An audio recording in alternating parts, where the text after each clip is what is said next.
We're back for more science in the movies with my chum Simon Allen, Hollywood writer, producer, Hollywood everything, and also one of the biggest shark geek nerds. And our that drinking I've buddy known. right now on the show.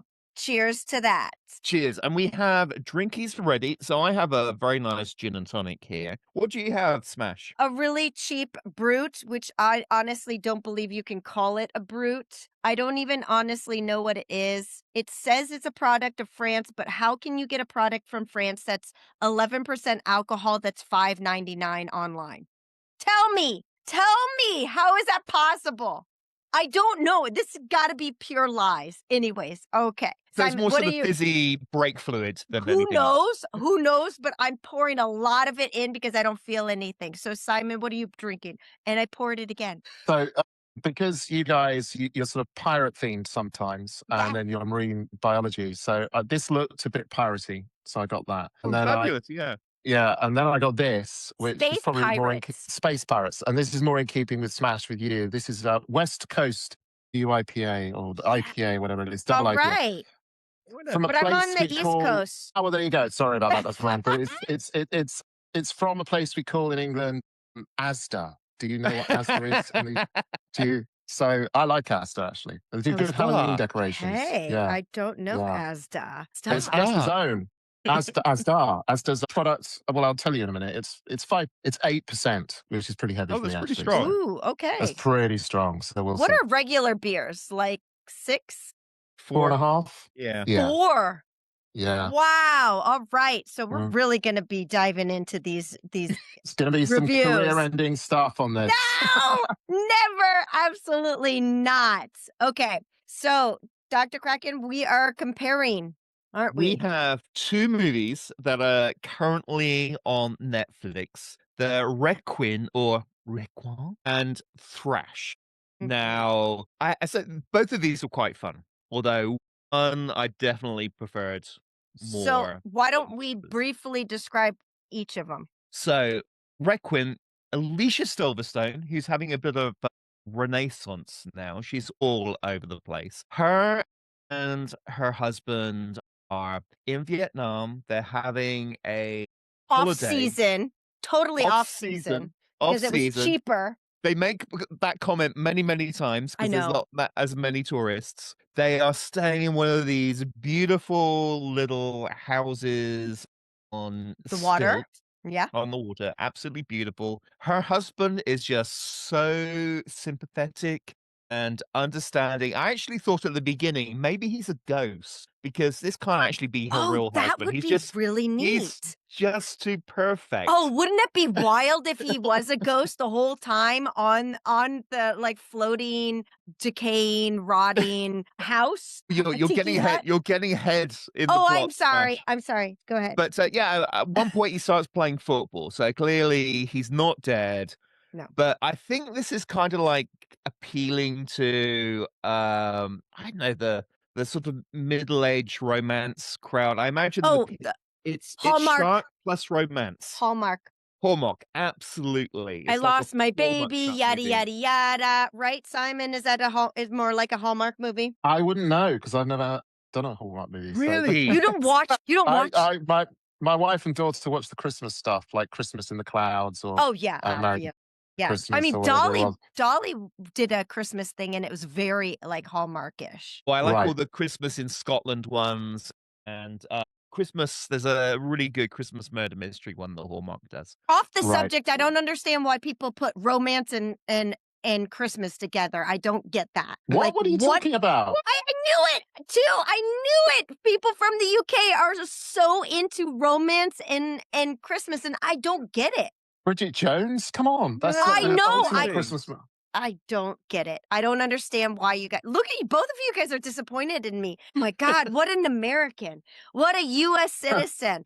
God, no love during Christmas. All But right, let's clearly- keep it. Go back to the sharks. Clearly, the pitch was Hallmark movie meets Killer Shark. So Smash mentions that they're in a villa that's decaying. So what happens is a storm hits, and basically the villa turns into a raft and starts floating off to sea. And They they get into see a some ship. shark trouble. There's some shark trouble. They see After a a ship. very long time. I know. A Yes. very Yes, we'll long get into time. that. We'll get into that. Yeah. That's so funny. They had the cunning idea of setting the villa on fire, so it turns from a nice floating shelter into a few pieces of wood, although they do manage to stay on the wood, unlike Leonardo True. But DiCaprio you're in Titanic. jumping ahead. We need to do, we're comparing right now. Tell people what Thresher is. So Thrash. No, not Oh. Thrash. Thrash. Thrash. Sorry, Thrash. Thrash is, again, there's a storm involved, but it's set in, I think it's in the Carolinas. I thought originally it was set in Louisiana. It could be either. I think it's Totally South looked like Carolina. Carolina. South Carolina? Looked like Carolina. Yeah. The houses Shot look in like Australia. Really? it. What? Okay. Much cheaper. Is it? So Yes. there's a storm. They talk about climate change, making 100-year storms every other year. Basically, there's a massive storm surge in this low-lying area, and in with the storm surge comes, of course, sharks, and carnage ensues. And it's now attacking them within their town. That's their the biggest towns, thing. Yeah. swimming. Not just any shark. So if I were to refer to this, which I used to read to my kids when they were little, and they love it, every shark tale up to 2013. Is that what was that the bedtime stories? They love that stuff. So it's a bull shark, right? Or it's bull sharks. And then later they very skillfully plant the seed, don't they? That there's a great white out there. The great white comes along, and yeah, am I spoiling? Do we? No. Yeah. No.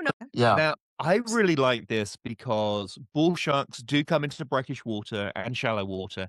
The guy who's a marine biologist in it talks about bull sharks in the Zambezi as one reason why he's a shark biologist, attacking hippos, which he mentions are actually way more dangerous than sharks. Oh, totally. Absolutely true. And then they have a tag great white, and great whites do migrate up and down the coast of the Carolinas, so it is entirely possible. And the size of the great white was much more appropriate to real great whites, as opposed to, I'm sorry, of the Requin, which also has a great white. That one is like the size of the shark in Jaws, which we just don't see today. So the female great white in Thrash, much more like the size of great white shark you would see. And you have these bull sharks, which actually come into shallow water, into brackish water. So biologically, the sharks were appropriate in that particular setting. True. So I did like that. So let's start with some of the reviews real quick, and then I'm going to ask you guys what your review was on both of them. So it looks like with Requin, people really did not like the main actress at all. Like, she was over the top, and people were getting bored with the fact that they had to wait forever to see the shark. So it didn't get great reviews. Now, Thrash was like an iffy because people were not sure if, well, one, they thought it was funny, right? And then it was entertaining, but then they kept trying to figure out, well, should I be serious about this, or is this ironic? So it's got these mixed reviews. So I want to know first, Simon, what are your reviews? What would you do, and what would you think? I think it's a fact that no one would deny that any shark exploitation movies and shark movies now are contained within the sarcophagus of what is considered to be the greatest and first shark movie, but it isn't actually a shark movie, which is Jaws, right? It's Jaws. Yeah, they marketed it off the book. You'll be, making the water like a threat and all of that. The posters being killed on the beach, all this stuff, and it was a bestseller. But it wasn't really, there was no such thing as a shark movie, right, back then. It didn't exist as a genre. And both of these films just play in what they are treating as an established genre, which it is. But unfortunately, that really constrains what they can be. And it's why we have not seen any movie with a shark that is in any way close to the coattails of Jaws. In fact, actually, the one film I can tell you about that I've seen in recent years that it features a shark and feels like a movie the way Jaws feels like a movie is The Secret Agent. Did you see that? It was about last year. And a great white shark carcass is retrieved and it contains a body part and it becomes part of a mystery. And that worked. And it still had some sharkiness in it. You know, the shallows maybe at a push, but there's really been nothing else. And the problem with that is that you're riffing on Jaws beats. You're riffing, I mean, if you think about, and I'm not in this moment criticizing, I'm just sort of analyzing and identifying, but if you think about Thrash, you know, even something as simple as the Phoebe, I can't remember her surname, but her character, the pregnant woman at the top of the show, saying, but her mother saying, are you going to get into the birthing pool? That's how you should give birth to your baby. That is literally someone who's watched Jaws. And Spielberg kind of was an expert at foreshadowing. You remember the oxygen tanks? We see them in picture books. We see them on the boat. We see them being loaded onto the boat. We see the jeopardy around them being disturbed on the boat when the boat's being rocked. And then in the end, Brody shoots an oxygen tank. So they were following the kind of rules that had always existed in movies, you know, lay a foundation and pay it off. But actually, Spielberg really perfected, and they were doing it. And lo and behold, she gives birth in water, just like her mama said she would, right? It had all of those things in it. Requin, I think. Requin is like, I don't know why they call it requin, the French word for shark, right? Like, it's as if it gives it a veneer of sophistication. To me, they might as well have called it Le Shark, right? And just, that would have been good. That was smart. I have no hesitation in openly criticizing that because it's a Netflix acquisition rather than a Netflix original. I mean, I should declare I've worked for Netflix twice, so, you know, I hope to again. I'm sure it'll be cool. I love Netflix. That's the one thing Netflix that I have. So cool. I have to have it. Like, I don't care about anything else, but Netflix has to happen. But I think Requin, the problem with Requin felt to me like one of those underwhelming supernatural movies where you know, the rules are that we should spend a hell of a lot of time with the main characters so we care about them when bad things start to happen with them. We see that a lot in ghost stories, monster movies, and so on. Like, you'll get an initial cold open shock or something, which Requin I don't think does particularly, by the way, which might be one of its failings. Instead, it just plunges in and assumes these people are interesting enough, and I think that they're not. And I think it was interesting you made the comment. Interesting you said, Smash, about off-season, making the point that they were staying there in the off-season and it was cheap. That feels like an executive note. I might be wrong, but like, how can we make these guys relatable? They're in this beautiful place. They're not super wealthy, because that's the problem, right? It's not Succession where we're into it and, you know, it's different. No, they're there on the cheap, you know, and they've been through this trauma. And I think it was problematic, actually. Personally, I think it's cheap when you take trauma, something like that serious, a miscarriage, and you commodify it and use it that cheaply, and it doesn't even work, right? It doesn't even make you care about her. I wanted her to get her head bitten off about 6 seconds after I met her. Him first, obviously, her second, both of them at the same time. I'd have been cool with that. Could have been a short film and I would have been fully satisfied. It's like, hey, there's two people, there's sharks going to kill. I'd have loved that. I'd have been down with it. But, and then just quickly on Thrash, I think the tonal thing, you've got to remember Adam McKay, who is an utter genius. It was the exec producer. Project only really happened, I think, because of him. This is the guy that made The Big Short. This is the guy that made the equally divisive, although much, much bigger in terms of its footprint, Don't Look Up. And if you look at Don't Look Up, I think it's a Marmite film. I happen to absolutely love it. I like it. Because I think it nails messages. I think it's got an integrity about what it's saying to us that I think that I haven't seen in any movie that attempts to tackle the climate crisis. And this had some of that in it, but the lurches between, you know, the sort of satirical element, and the satirical elements are very visible. You know, the meat juice truck that leaks that attracts the bull sharks is Mackay Meats, right? Adam Mackay. I don't know if you noticed that. A little while later, you've got the climate change denying dad sitting on the sofa while the water's rising behind his window going, it's just weather. That was good. I love that. You know, I like that. I felt like go more that way for that movie. Be more Adam McKay. Be more like that guy. Last thing, Jimon Onso is a brilliant actor, great dignity.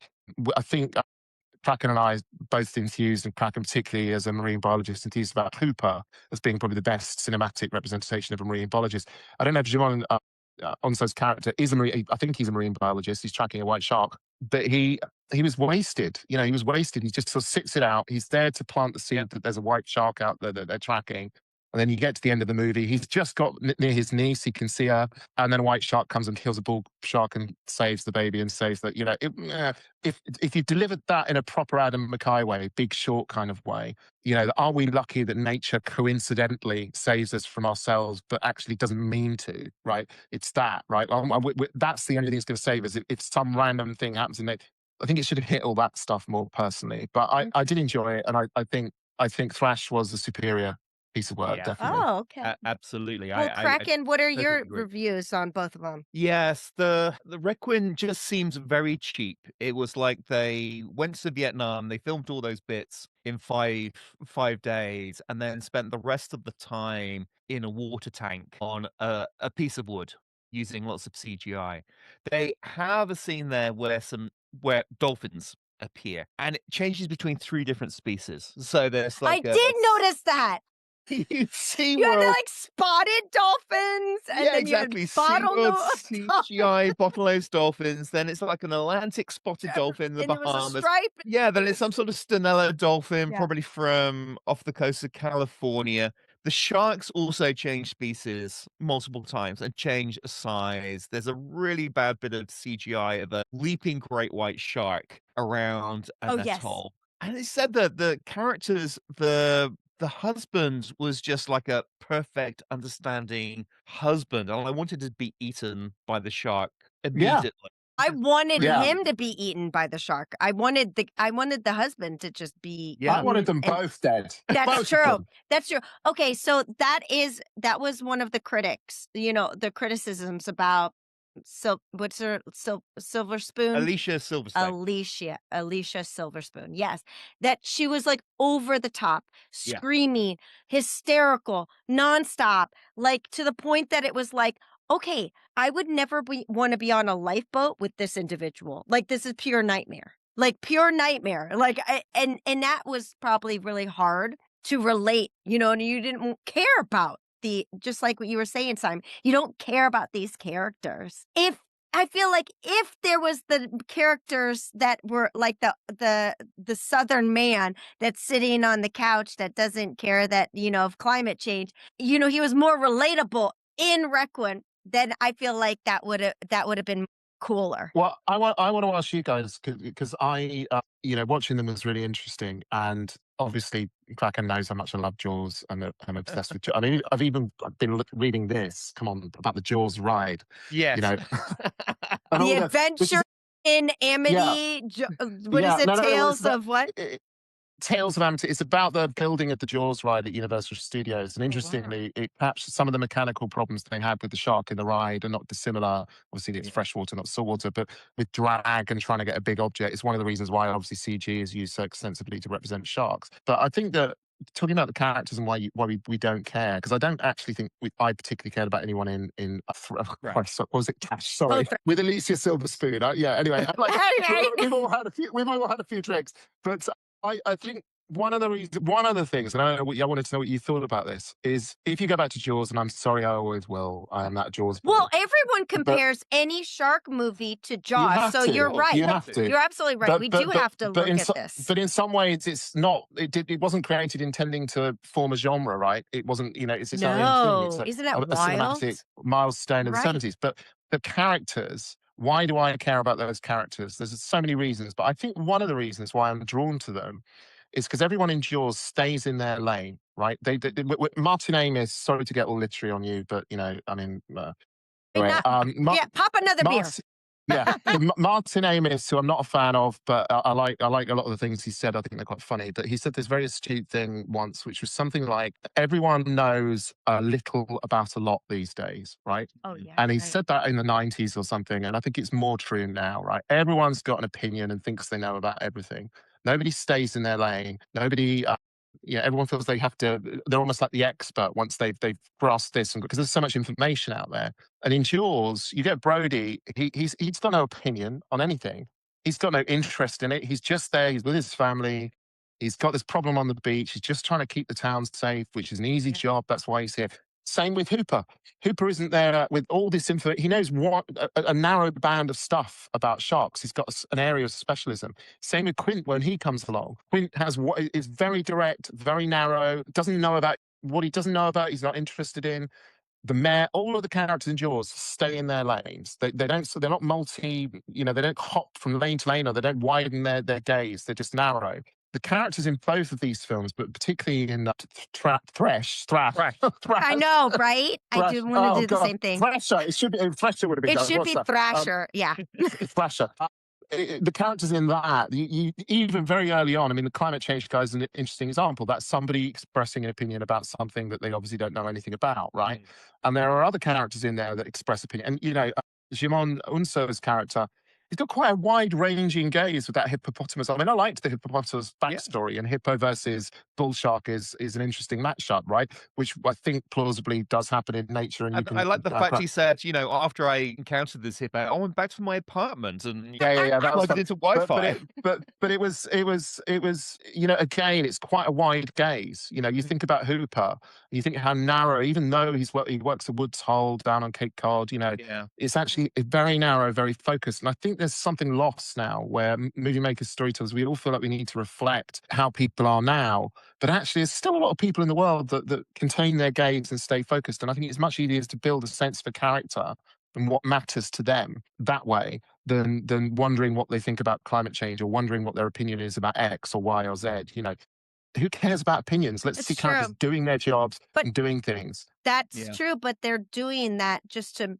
try to create a quick connection, which gives that point of view of a director. How do you do it? Do you try to make a new movie or a shark movie with quick connection, or do you do the long drawn experience of getting into the people's, you know, relationships and what they do?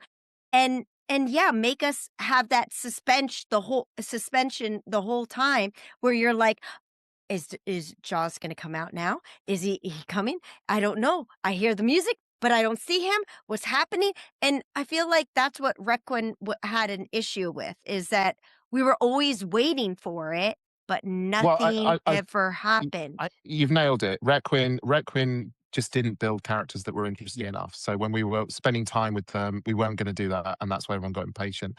You're absolutely right as well that Thrash starts quicker and is shorter, snappier, faster, and everyone gets a quick in, and that's a Netflix movie mostly, right? And one a comment on that. I mean, interesting. The editor of Apocalypse Now, Walter Murcher, who's the sound editor, he said in the 70s, you know, and it's still kind of relevant. He said the thing about television is the remote control is king. So TV has to be a jester because you can just switch channel. But the movies, there's a contract. You paid some money to sit there, and you know, so you can take a little bit more time. You can, you know, because there's a contract between you and the audience. They've invested in this. The problem is that contract now has been slightly eroded, right? Because Netflix is, to all intents and purposes, television. And I suppose you have to think about a movie like. I know. Trash? You got me trash. Now we're going to trash. It's not trash. We went from Thrasher to Thrash. Thrasher. You've got to think about that as TV, I think, rather than a movie. I think this is a good example of making the right name or title for your movie, because I think both of those titles are no good. I think that they could have done a little bit better, but you know, who really cares, huh? But they still got good money for, I mean, someone sold it. Okay, so I think Requin could have been fixed by getting rid of the couple and just having Alicia Silverstone as a professional woman lawyer who's used to like being a boss, and then setting her afloat without all the backstory. Okay, so really like completely take the entire story away and change it completely, because it was all about the fact that she lost her child during birth. Yeah. You know what I mean? That's the whole story. I would just have it as like a survival thing with a professional woman out of water, but then, you know, just solving the problem with the shark. Well, solving the problem with her professional skills as a lawyer. Yeah, exactly. Or an engineer. Like, you know, so basically, there was a bit about that. They, of course, the kids blow up the shark. Spoilers, with some explosives. Blah blah blah. Kind of like Jaws. But there's a scene where they make shark decoys, and they talk about finding a battery-operated vibrating device to make a decoy. And then she finds a toothbrush, and then suddenly there's all these decoys with, you know, blown up bags. Well, she puts them all, anything that vibrates, into a bag, which I loved that she made sure that it would float. Because that's what I was thinking to myself, is she just going to throw all these vibrators out into the water and it's just gonna stop when it gets wet. I thought there must have been something cut there because I just saw And she I would gets a have really toothbrush. liked to have a She sexual just gets a vibrator. Let's be toothbrush. real. Yeah, The fact that she found a toothbrush, I'm like, come on now. Come one on now. toothbrush. Like, you You've know, got in every household of a female, She's a there is a sexual single vibrator. agoraphobic woman, and suddenly she's got loads of decoys. I think they cut out a bit where she's going through the house and opens up a box, and there's just Well, there was absolutely batteries tons or something like that. of Yeah. vibrators in there. I did I like the line where she says, I know it's corny, but that she says, "Mummy's got to go and fight some motherfucking sharks" or something. Do you remember where I she's cut the love umbilical cord? that. No, Yes. Yeah, that that was was good. probably my favorite part. That was my favorite Yeah, part. Other than the fact that the baby, she gave birth to this baby. It looks like a doll. Obviously, it looks like a Yes, doll. clearly. It was. I wasn't emotionally connected to the whole thing. I wasn't emotionally I connected to was just her thinking she's gonna floating in get the septicemia. water. I know. Yes, I know.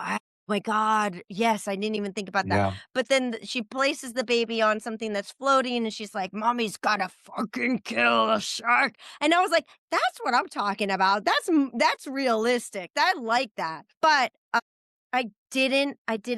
I wasn't related. I didn't feel any relation, or I didn't really care about the Again, baby and think her about having a baby. yeah, I was like, think about that. That you dumb you're F having a baby you're during meant this to. time." That's talking about introducing characters quickly. That was meant to make you care about her because she had a baby, but it didn't, right? It didn't. So why Didn't. it's interesting. Why didn't it? I Because the lazy presumption is that we automatically care, but it's not enough now, right? It's not I enough. it's We need more. I cared I more think about the girl, the agoraphobic girl. I didn't care about any Yeah, of them. Honestly, I didn't care about any of them. And I think Simon is right on this, and that's what I think it's harder to be a producer nowadays. It's like there's so much out there, and you're right, everything's at a click of a button. How do you make the audience care about something when we're overwhelmed with caring? Like, generations right now are overwhelmed with what's going on in the world. Like, how do you make it where we even care about a character in a shark movie? yeah. Go ahead, I Simon, think. tell me. Well, I would I know. use two. I would. Okay. Do you want to go Kraken. first? Oh, no, Kraken or no, Schlo- no, no. Go on, Kraken, Okay. you go, you're not a Simon. producer, Okay. so You no. go, Simon. Okay. So I think you care about characters mostly because you understand their objectives and you want them to achieve their objectives. So you need to lay out an objective, right? Now that objective of Phoebe Dinaver's character, she's a mum, a mum to be, it's coming soon, etc., etc. It just is not clear enough. There's not enough gap between. It's just survival, right? The two things I would go to. There's a movie, God help us, Mel Gibson made that actually I think is a very good movie, despite its director, which was called Apocalypto. And the lead character is separated from his family. I think it's his wife and child, his pregnant wife and his child. And they're at the bottom, they've hidden at the bottom of a pit they can't get out of to evade a rival tribe that have just pillaged their settlement and captured her lover and the father of her children. And he's got, and then there are animals trying to predate on them, and they can't get out of this pit, and the water's rising, and they're going to drown. And everything he goes through is about getting there to save them in time. And you understand it. The other example, actually, which is a slightly bleaker example, and it doesn't work that way, but it could work that way in a shark movie.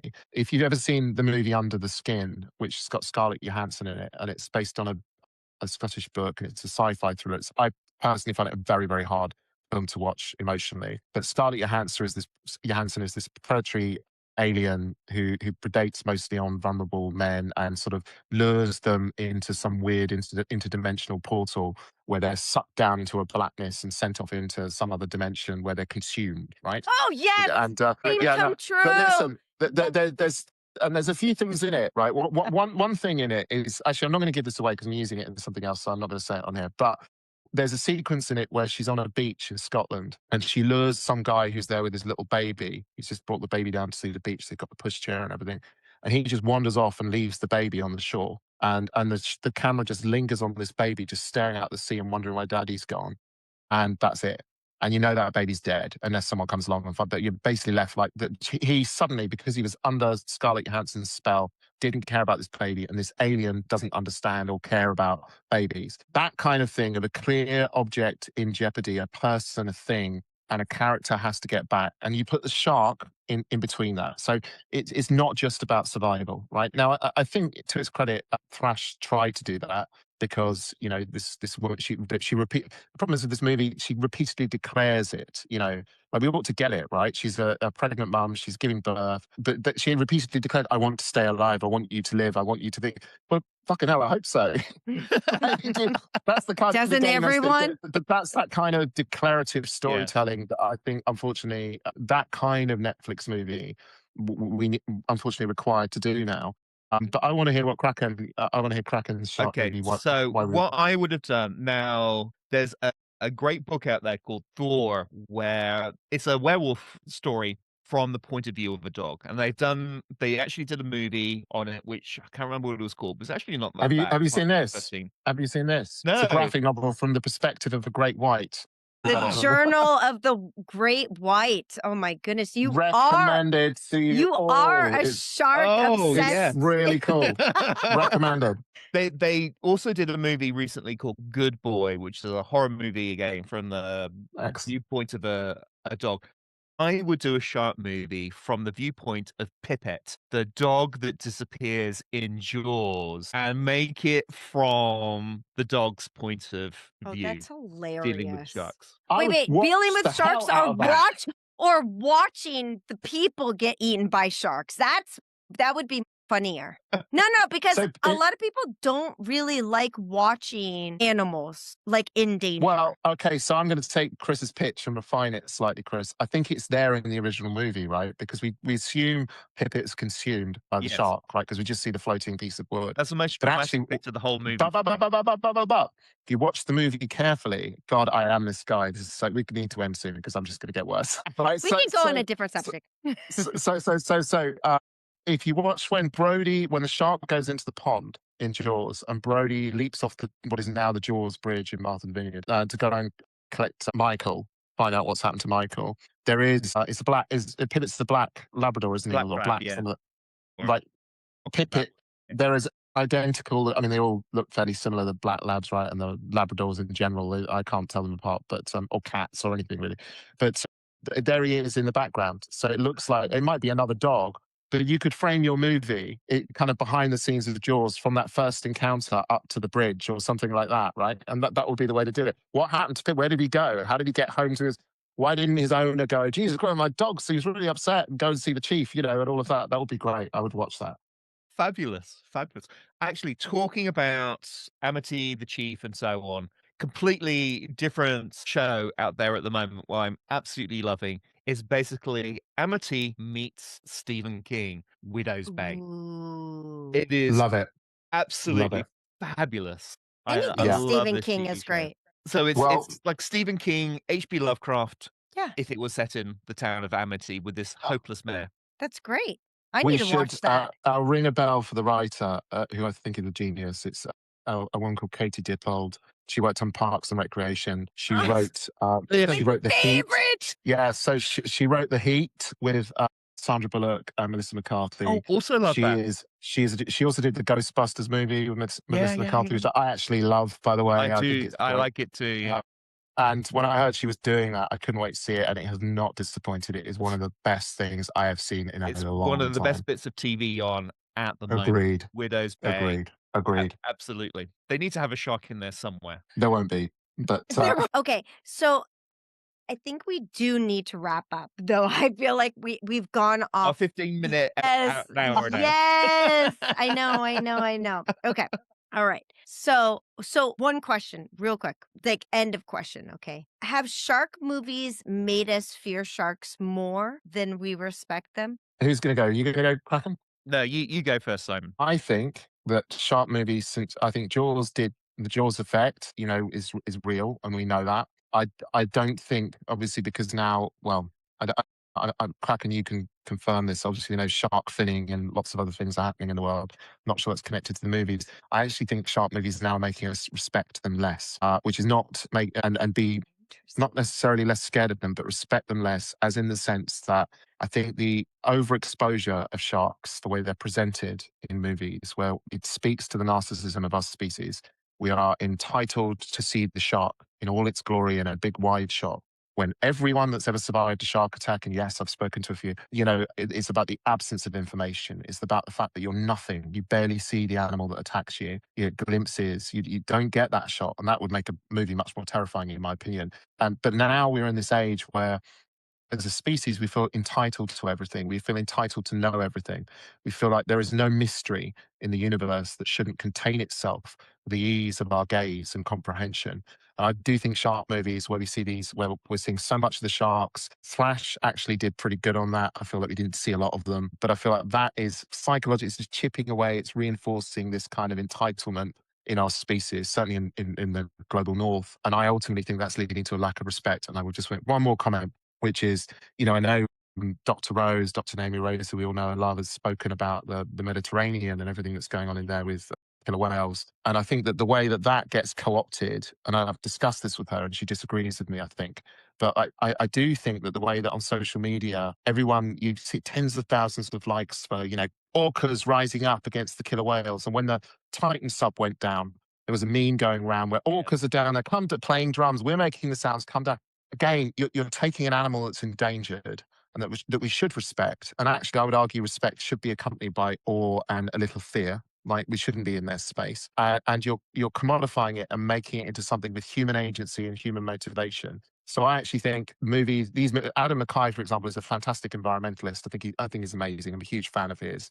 But I think maybe Thrash gets out of dodge on this because of the way it represents the sharks, that we're not seeing so much of them. But in general, shark movies, I think, are actually harming. Maybe not in as direct and obvious a way as Jaws, but definitely contributing to this lack of respect. I totally agree. They're becoming a caricature with things like Sharknado and so on. Our respect of them as wild animals is being diminished, as is some of the other movies like Cocaine Bear and so forth. It kind of reminds me of Doctor Who, The Weeping Angels, when they had that episode, absolutely Perfect terrifying, episode. scary. Scary as heck.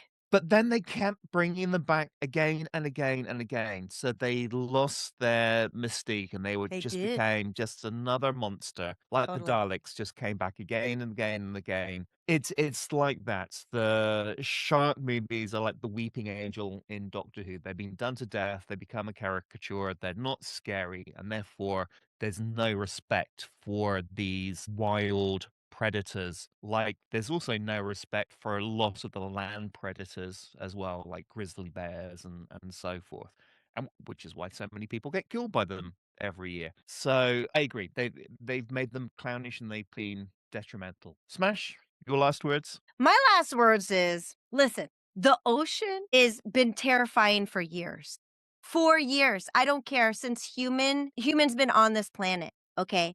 And sharks been here forever. So what is it that we are actually scared of? Are we scared of sharks? Or are we scared of the unknown of what's in the ocean? And that's what makes Jaws, and that's what makes every kind of shark movie really, really intense, is what we can't see, what we can't control. And on that note, thank you so much, Simon, for being on the show.